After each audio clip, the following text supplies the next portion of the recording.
Hello, good morning everyone. তোমরা সকলে কেমন আছো? আমিও খুব ভালো আছি। তো আজকে বারটা হলো মঙ্গলবার। তো ভাবলাম কি চলো একটা ব্লগ ভিডিও করে নিই, কারণ কিনা আজকে একটা স্পেশাল রান্না হবে, ভাবছিলাম তোমাদের সাথে শেয়ার করি। তো চলো দেখতে থাকা। আর তোমাদের সবার দিকে কেমন গরম হচ্ছে বলো? আর কোথাও কি কোনো বৃষ্টি হচ্ছে জানাবে কিন্তু।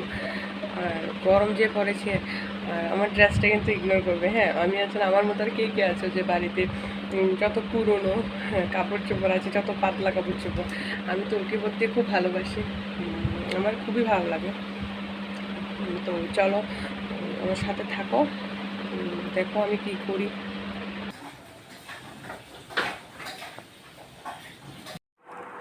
আর এই দেখো আমি মাঝখান দিয়ে একটু স্টাইলও মেরে নিচ্ছি, কি আমাকে কেমন লাগছে, কেমন দেখাচ্ছে। তো আমার মতো আর কে কে পান খেতে ভালোবাসো, তাও সব সময় না, মাঝের মধ্যে মাঝে মাঝে ইচ্ছে করে যে একটু পান খাই। তো আমার মতো আর কে কে হঠাৎ হঠাৎ যখন মনে ইচ্ছে জাগে যে একটু পান খাই, আমার মতো কে কে হঠাৎ হঠাৎ পান খেতে ভালোবাসো।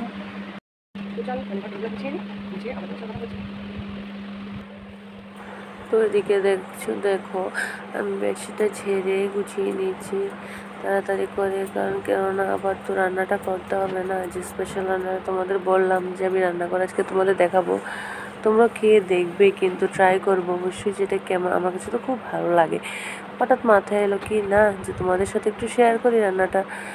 তাহলে তোমরা সবাই তো জানো না, হয়তো কিছু কিছু লোক জানো, তো ভাবলাম যে না তোমাদের সাথে একটু শেয়ার করি কীভাবে রান্নাটা করি। তো ঘরগুলো দেখছো এবং গুছিয়ে নিচ্ছি, ঘরটা গুছিয়ে এখন যাব রান্না করতে। তো দেখো আমার ঘরটা গুছানো কমপ্লিট হয়ে এলো। তো কি বলছিলাম যে কি তোমার যে গরম পড়ছে না, তো ইচ্ছে করে না যে কোনো কাজ করে, তাও আমরা তো মেয়ে, কাজ তো করতে হবে না। তো দেখো আমার ঘরটার গোছানো কমপ্লিট হয়ে গেল। তো চলো এবার রান্না করব, রান্না করে যাব, তোমাদেরকে দেখাবো কীভাবে রান্না করতে হয়।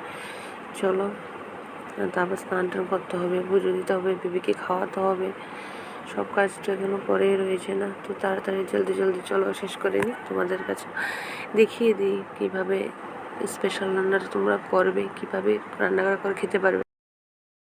তো দেখো হলো এটা স্পেশাল জিনিসটা, এগুলাকে তোমরা কি চিনো? এগুলো চেনো? চিনলে বলবে কিন্তু। এগুলো তো আমি তো চিনি, এগুলা যে আমিলনি বলি আমরা। তোমরা কী নামে জানো জানাবে কিন্তু, বলবে কিন্তু আমাকে। তো দেখো এখানে আমি গ্যাস অন করে কুকারে জল বসিয়ে দিলাম, এগুলাকে এবার জলের মধ্যে দিয়ে দেব। জলের মধ্যে দিয়ে এগুলোকে ভালো করে সিদ্ধ করে নিতে হবে। তো দেখো দেখো সিদ্ধ হলে কালারটা ঠিক এমন চলে আসবে। দেখো সিদ্ধ হওয়ার পরে জলগুলোকে এভাবে নিয়ে নেবে, তারপরে এভাবে চিপে নেবে।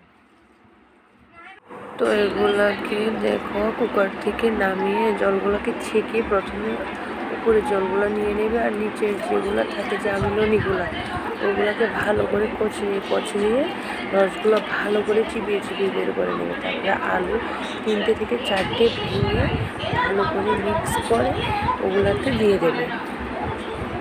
তো চলো, তো দেখো এখানে আমি চুলোতে কড়াইটা বসিয়ে দিলাম। তো এর মধ্যে দেখো দিয়ে নিলাম শুকনো মরিচের পুরন, শস্য, তেজপাতা।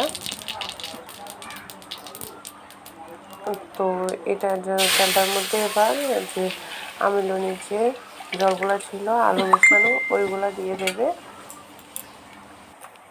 হলুদ দিয়ে দেবে, একটু নুন দিয়ে দেবে তোমাদের স্বাদ মতো।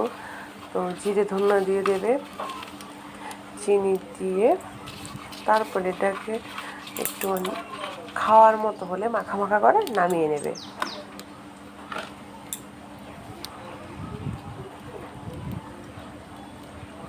এই দেখো কালারটা কি সুন্দর এসেছে। এটা যখন আরও টেনে বসে যাবে না, আরও অনেক ভালো লাগবে খেতে। আর একটু আমি স্বাদের জন্য গুঁড়ো দিয়ে দিলাম, তোমরা চাইলে চিনির সাথে একটু গুঁড়ো দিতে পারো, তাতে আর একটু ভালো লাগবে। আমার তো মাটির চুলার রান্না খুবই ভালো লাগে, তোমাদের কেমন লাগে জানাবে কিন্তু, আমার তো খুবই পছন্দের। আর দেখো এটা চুলো থেকে নামিয়ে নিলাম। আমার কাছে তো কালারটা ভালোই লাগছে, জানি না মোবাইলের মধ্যে তোমাদের কেমন লাগছে, কিন্তু খেয়ে দেখো, আমার তো অনেক টেস্টি লাগে, তোমাদের কাছে কেমন লাগে। তো ছেলেকে স্নান টান করিয়ে এনে বসিয়ে দিলাম। ও বায়না করছে কি ও রান্নাঘরে গিয়ে ভাত খাবে না, আজকে ওকে এখানে কার্টুন দেখবে টিভিতে, দেখতে দেখতে খাওয়াতে, তো ভাত নিয়ে চলে আসলাম। চলো ছেলেকে ভাত খাইয়ে তোমাদের সাথে আমার কথা আছে। তো ছেলেকে স্নান টান করিয়ে ভাত টাত খাইয়ে ঘুম টুম পাড়িয়ে আমি স্নান টান করে পুজো টুজো দিয়ে আসলাম, এখন ফ্রি হলাম। তো এখন যাবো ভাত টাত খাবো। তোমাদেরকে তো আমার ঠাকুরঘরটা দেখাইনি, চলো ঠাকুরঘরটা দেখিয়ে নিই। চলো দেখো এইগুলো, তো এই হলো আমাদের ঠাকুরঘর।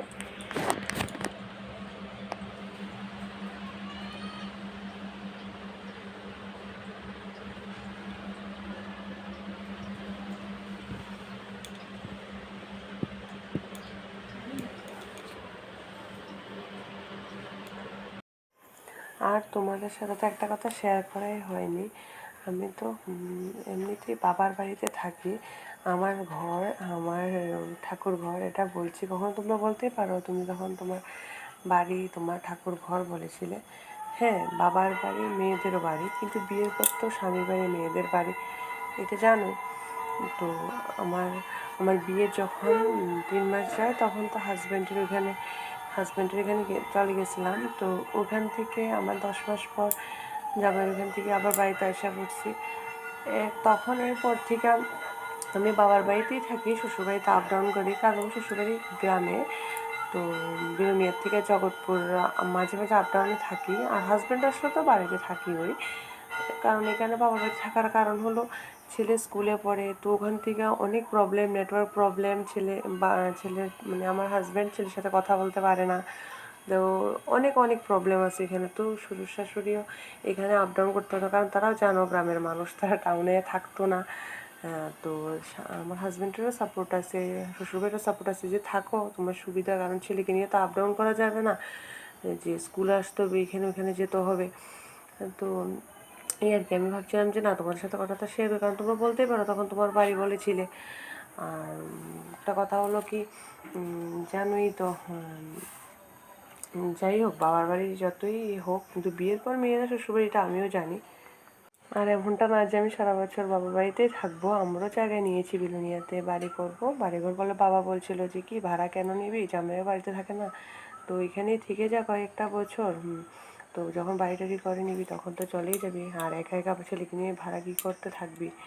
তো ভাবলাম না, তো শ্বশুরবাড়ি থেকে যাতে সাপোর্ট আছে, হাজব্যান্ডেরও সাপোর্ট আছে, তো থেকে যায়, এই জন্য ভাবছিলাম না তোমাদের সাথে কথাটা শেয়ার করে দিই। পরে তোমরা বলতেই পারো, আর যখন শ্বশুরবাড়িতে যাবো তখন শ্বশুরবাড়ির ব্লগ ভিডিও দেবো।